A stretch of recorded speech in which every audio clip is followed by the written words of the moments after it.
MLC ఎన్నికల్లో బలం లేనప్పటికీ కూడా కూటమి తన అభ్యర్థిని నిలబెట్టడానికి రెడీ అవుతుంది. మరి కాసేపట్లో అభ్యర్థి ప్రకటన కూడా ఉంటుందని టీడీపీ నేతలు చెబుతున్నారు. వైఎస్ఆర్సీపీకి పూర్తిస్థాయి బలం ఉన్నప్పటికీ కూడా తెలుగుదేశం పార్టీ అభ్యర్థిని రంగంలోకి తెచ్చడం పట్ల మనతో మాట్లాడడానికి మాజీ మంత్రి అమర్నాథ్ సార్ చెప్పండి. ఇప్పుడు తెలుగుదేశం పార్టీకి చూస్తే పూర్తిగా బలం లేదు, వైసీపీకి చూస్తే సుమారు 600 పైచీలకు ఓట్లు ఉన్నాయి. అయినప్పటికీ కూడా అభ్యర్థిని పోటీ పెడుతున్నారు. మరోసారి ఓటుకు నోటుకు తెరదీసే అవకాశం ఉందని మీరు ఏమైనా అనుకుంటారు? ఆయన కాన్సెప్టే అది కదండి.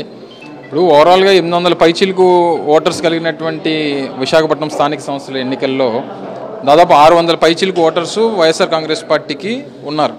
తెలుగుదేశం పార్టీకి అంతా కలిపి నాకు తెలిసి ఒకవేళ కూటమికి సంబంధించి బీజేపీ కానీ జనసేన కానీ తెలుగుదేశం కానీ ఇవన్నీ కలిపి దాదాపు 180 నుంచి 200 ఓట్లు వాళ్ళు ఉన్నాయి. అంటే 400 ఓట్ల మెజారిటీ ఉన్నటువంటి వైఎస్ఆర్ కాంగ్రెస్ పార్టీ పరిస్థితులు ఉన్నప్పటికీ ఇంకా వారు పోటీ పెట్టడానికి నిర్ణయం తీసుకుంటున్నారంటే ఇంక దానికి అర్థం ఏంటి?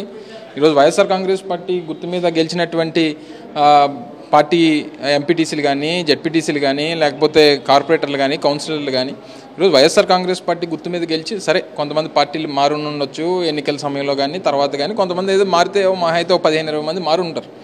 అయినా సరే దాదాపు 380-390 ఓట్లు మెజారిటీ కలిగినటువంటి వైఎస్ఆర్ కాంగ్రెస్ పార్టీ మీద ఇంకా పోటీ పెడుతున్నారంటే చంద్రబాబు నాయుడు గారి తాలూకా ఆలోచన ఏంటనేటువంటిది అర్థమవుతుంది. ఎందుకంటే ఈయనకి ఇప్పటి నుంచి కాదు, ఎన్టీ రామారావు గారి దగ్గర కుర్చీ లాక్కున్నటువంటి నాటి నుండి ఆయన వైస్రాయ్ రాజకీయం అలవాటు.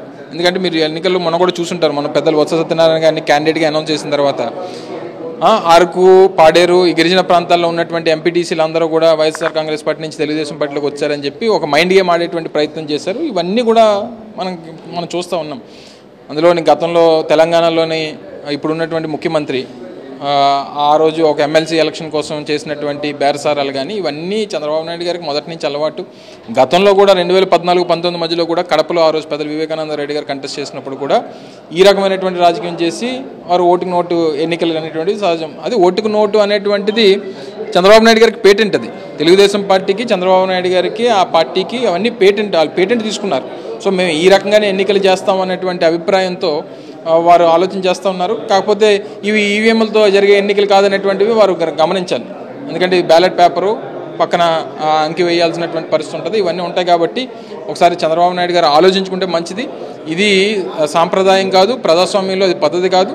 మెజారిటీ మాకున్నది కాబట్టి ఈ రకంగా పోటీకి పెట్టి మీరు ప్రలోభాలు పెట్టి ఏదో రకంగా బెదిరించో భయపెట్టో మేము అధికారంలో ఉన్నాం కాబట్టి ఏదైనా చేస్తామని అనుకోవడం ఇది ప్రజాస్వామ్యంలో పద్ధతి కాదనేటువంటిది వారు తెలుసుకోవాలని చెప్పి కోరుతా ఉన్నాం. అంటే ఓట్లకు అధిపతి అయిన బైరా దిలీప్ని పోటీలో పెడతారంటున్నారు. స్థానికంగా ఉన్న నేతలు ఎవరు పోటీ చేయడానికి ముందుకు రండి, ఎందుకు అంత దూరం తీసుకొచ్చి ఇంకెవరిని దిలీప్ని పెడతారా లేకపోతే ప్రదీప్ని పెడతారా ఇవన్నీ సబ్జెక్టులు కాదు.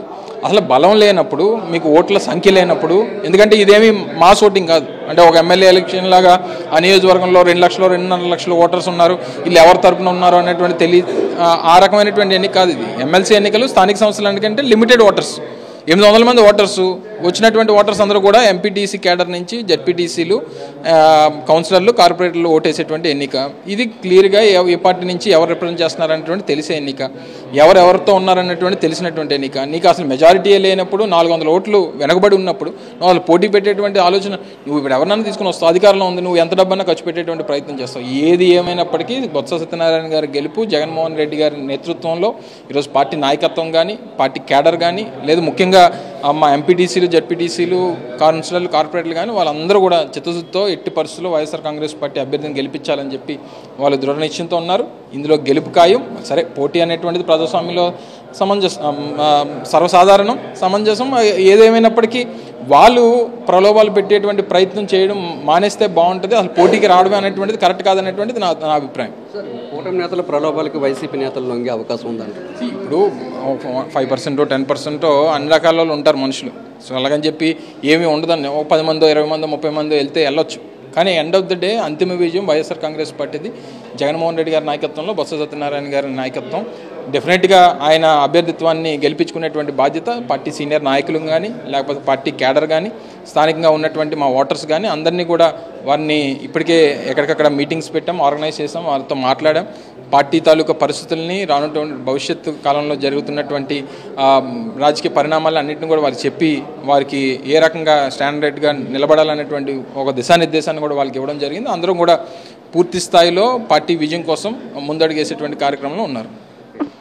ఓటుకు నోటుకు పేటెంట్ అనేది చంద్రబాబు నాయుడుకి మాత్రమే చెల్లుతుందని, ఈ ఎన్నికే కాదు ఏ ఎన్నిక జరిగినా సరే చంద్రబాబు నాయుడు ప్రలోభాలతోనే గెలుస్తున్నారని, చంద్రబాబు నాయుడు పెట్టే ప్రలోభాలకు ఎవరో ఒకరిద్దరు లొంగుతారే తప్ప ఎవరో కూడా లొంగే పరిస్థితి వైఎస్ఆర్సీపీ నుండి లేదని, ఈ ఎన్నికల్లో వైఎస్ఆర్సీపీ అభ్యర్థి బొత్స సత్యనారాయణ ఘన విజయం సాధిస్తారని చెప్పి మాజీ మంత్రి అమర్నాథ్ చెప్తున్నారు. అసలు బలమైనప్పుడు తెలుగుదేశం పార్టీ అభ్యర్థిని ఎందుకు నిలబెడుతుందంటూ కూడా ఆయన ప్రశ్నిస్తున్నారు. కెమెరా అప్పలరాజుతో నాయుడు, విశాఖపట్నం నుంచి.